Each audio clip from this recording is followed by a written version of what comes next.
O'rtoqlar, bundan oldingi videoda mana shu sanuzuldagi santexnika ishlarini qilib, yana bir marta sizlarga obzor qilib ko'rsatib beraman deb aytgandim. Xo'p, mana ishimizni ham tugatdik. Sanuzulning ko'rinishi mana shunaqa ko'rinishda bo'ldi. Xo'p, eski aristonni qoldirdik. Faqat buni yaxshilab yuvib tozalab, keyin yana joyiga ilib berganmiz. Mana shunaqa akkuratli joylar qilib issiq sovuq suv turbalarni ulaganmiz. Xo'p, bu yerda shaxtaning ichida stoyak turbasini 15 sm orqaga surdik. Glavniga kran, filtr, ishotchikni qo'yib, dalshi bu tomonga suvni razvodkasini qilganmiz. Xo'p, bu yerda yangi unitaz qo'yib berdik. Rakvina, oyna, smestitel, shampun qo'yadigan vannan sifonni qo'yib berganmiz. Bu tomonga soch yig'ilish uchun vishilkalar qo'ydik. Hop, keyin rakvinaning tagiga otsekayish ekranlarini qo'yib, seyfonlarini qo'yib, akkuratni joyli qilib ulab berganmiz. Issiq suvga ham, sovuq suvga ham otsekayish ekranlarini qo'ydik. Unitazga ham otsekayish ekran qo'yganmiz. Mana bu yerda oyna. Sanuzulning ko'rinishi mana shunaqa holatda bo'ldi. Bu yerda polniy santexnika issiq suv, sovuq suv turbasi, kanalizatsiya turbalarini polniy eskisini buzib olib tashlab, yangi turbalardan polniy montaj qildik. Remontdan keyin mashinasidan polniy akkuratni joylar qilib o'rnatib berdik.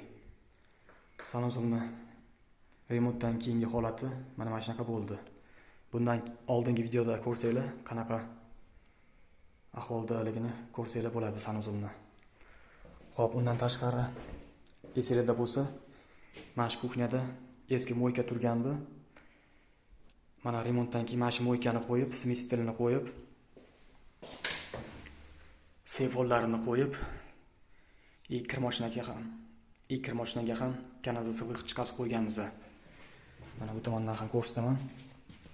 Suvdagi otsekayish ekranlar qo'yib, kir mashinaga ham kran qo'yib vixchiqasi qo'ydik. Mana shu yerda o'rtada kir mashina bo'ladi.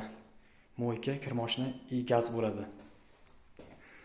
Xo'p, esingizda bo'lsa, mana shu shotchik mana bu tomonda turgandi. Mana shu shotchikni botdan olib, bu tomonga qo'yib berdim.